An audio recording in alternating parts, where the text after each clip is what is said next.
بازو والوں کا بھی ایسی چیخ اللہ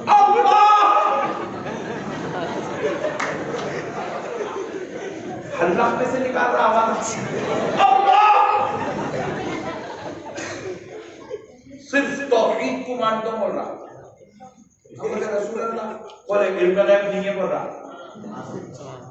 غدار ہے، باغی ہے.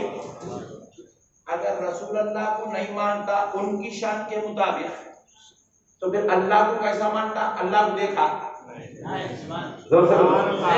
اللہ کو دیکھا، اللہ کی الوہیت کو دیکھا، اللہ کی شان قدرت کو دیکھا نہیں دیکھا. جس نے بھی دیکھا اللہ کو نہیں، محمد الرسول اللہ کو دیکھا. جس نے بھی دیکھا محمد الرسول اللہ کو دیکھا. تو اب محمد کو ماننا ہی اس وقت، اللہ کو ماننا اس وقت کامل ہوگا جب محمد الرسول اللہ کو مانا جائے. کیونکہ اللہ کا پتہ بتانے والے حضور ہے. اللہ ایک ہے، کس نے بولا؟ نہیں، بازو والوں کو پوچھا. اللہ ایک ہے، کس نے بولا؟ ہمارے امیر صاحب کو. اللہ ایک ہے، کون بولے؟ امیر صاحب بولے. میں بولا ویری گڈ. امیر صاحب دیکھے نہیں دیکھے. پھر ان کو کون بولے؟ بولے مولانا صاحب بولے. Very good.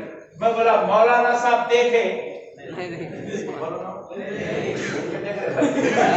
مولانا صاحب دیکھے نہیں دیکھے. مولانا صاحب نہیں دیکھے تو پھر مولانا صاحب کو کون بولے؟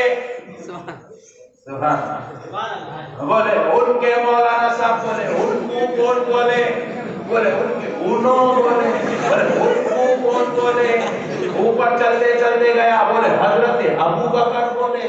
حضرت ابو بکر کو کون بولے؟ اللہ ایک ہے. حضرت ابو بکر دیکھے، جواب ملا نہیں دیکھے، پھر ان کو کون بولے؟ تو بولے رسول اللہ بولے. میں بلا پہلے یہ بولتا تو قصہ ختم تھا. اتنا گرا کے لکھ جانے کی کیا ضرورت تھی؟ اللہ کے ایک ہونے کا پتہ محمد رسول اللہ ہے. جب تک آپ رسول اللہ کو ان کی شان کے مطابق نہیں مانیں گے اس وقت تک خدا کا ماننا مکمل نہیں ہوگا. اللہ کو اس کی شان قدرت کے مطابق تو مانتے ہو، مگر محمد صلی اللہ علیہ وسلم کو ان کی شان عظمت کے مطابق اگر نہیں مانتے ہو تو ایمان مکمل نہیں ہوگا، آپ کا دین مکمل نہیں ہوگا، آپ مومن کامل نہیں ہو سکتے، آپ مسلمان حقیقی نہیں ہو سکتے. مسلمان ہونے کے لیے اللہ کو اس کی شان قدرت کے مطابق ماننا ہے تو محمد کو ان کی شان و عظمت کے مطابق ماننا. جب تک رسول اللہ کو ان کی شان کے مطابق نہیں مانو گے کامل مومن و مسلمان نہیں ہو سکتے. اسی لیے میرے پیارے بزرگ اور دوستوں، ہمارے دلوں میں امام حسین سے محبت ہے. کیا ہے بولو؟ محبت ہے. کیونکہ حسین کی محبت رسول اللہ تک لے جاتی ہے اور رسول اللہ کی محبت اللہ تک لے جاتی ہے. بات سمجھ میں آ گئی؟ یہ بات یاد رکھیے گا. جب تک آپ اہل بیت کا دامن نہیں تھامیں گے اس وقت تک آپ رسول اللہ تک نہیں پہنچ سکتے، اور جب تک رسول اللہ تک نہیں پہنچیں گے خدائے رب الجلال تک نہیں پہنچ سکتے ہیں. کیونکہ یہاں پر کوئی ڈائریکٹ جانے والا نہیں ہے، یہ سب وسیلے والے ہیں، اور وسیلے کی کڑی کا نام امام حسین ہے.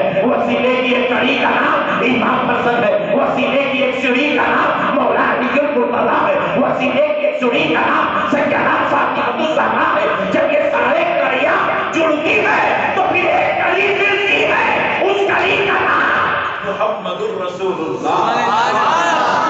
اور جب اس کڑی کو مضبوطی سے تھام لیتے ہو تو پھر اللہ ملتا ہے. اس کے بغیر اللہ ملنا ممکن نہیں. اب تک 1400 سال سے کسی کو ملا نہیں، قیامت تک کسی کو بھی ملتا نہیں ملتا. میرا خیال نہیں ملتا. تو اب آپ ایک پہلے ڈیسائیڈ کر لیجیے، محرم کے یہ 10 دنوں میں شادی کرنا اچھی بات ہے؟ ابھی بھی بھول گئے محرم اس کا بولو بھائی اچھی بات ہے؟ نہیں نہیں نہیں ہے. حالانکہ شادی کرنا سنت ہے، کبھی بھی کر سکتے آپ، لیکن یہ دن ہمارے آقاؤں کی قربانی کی وجہ سے، ہماری محبت کی وجہ سے یہ غم کے دن. کس کے دن ہے بولیے؟ ذرا زور سے بولیے. ہمارے دلوں میں غم حسین ہے، ہمارے دلوں میں غم حسین، اور ہمارے دلوں میں غم حسین 1400 سال سے ہے، اور قیامت تک آنے والی نسلوں میں زندہ رہے، قیامت تک رہے، قیامت تک رہے. شریعت کے مسائل اپنی جگہ مسلم ہے، خدا کی قسم ہمیں اس کا انکار نہیں، لیکن محبت کی وجہ سے جو غم حسین ہے وہ اپنی جگہ مسلم، وہ اپنی جگہ مسلم. اب آپ ذرا اندازہ کیجیے، ساری کائنات کے آقا رحمت للعالمین صلی اللہ علیہ وآلہ وسلم کو امام حسین کا غم تھا. حضرت سیدنا سلمہ رضی اللہ تعالیٰ عنہ بیان کرتی ہیں، جب 10 محرم ہوئی، میدان کربلا میں امام حسین کی شہادت ہوئی، رسول اللہ صلی اللہ علیہ وسلم کی ایک زوجہ بخیر حیات تھی اس وقت، ان کا نام تھا حضرت ام سلمہ. کیا تھا بولیے؟ حضرت ام سلمہ رضی اللہ تعالیٰ عنہ، ام المومنین.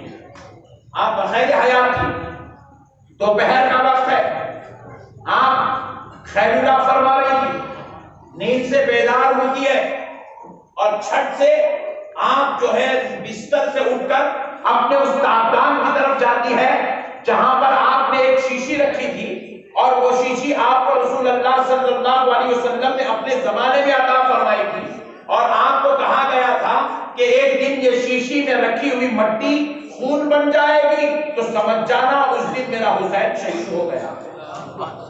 آپ جھٹ سے اٹھ کر اس تابدان کی طرف بھاگتی ہے، اور تابدان سے جب وہ شیشی نکالتی ہے تو وہ شیشی میں رکھا ہوا سارا گرد و غبار مٹی وہ خون بن جاتا ہے.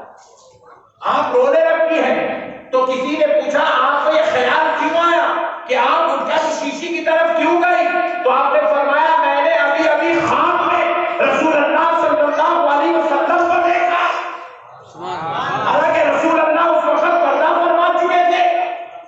آپ فرماتی ہیں میں نے خواب میں رسول اللہ کو دیکھا، نبی مکرم صلی اللہ علیہ وسلم میرے خواب میں تشریف لائے، آپ کے زلفے معمری درد و غبار اور ساری زلفیں بکھری ہوئی تھی، آپ کے ریش مبارکہ درد و غبار اور خون کے دھبے لگے ہوئے تھے، اور ساری درد و غبار سے ریش مبارکہ داڑھی شریف بکھری ہوئی تھی، اور آپ کے چہرے اقدس جس پہ اقدس تھا خون کے دھبے تھے.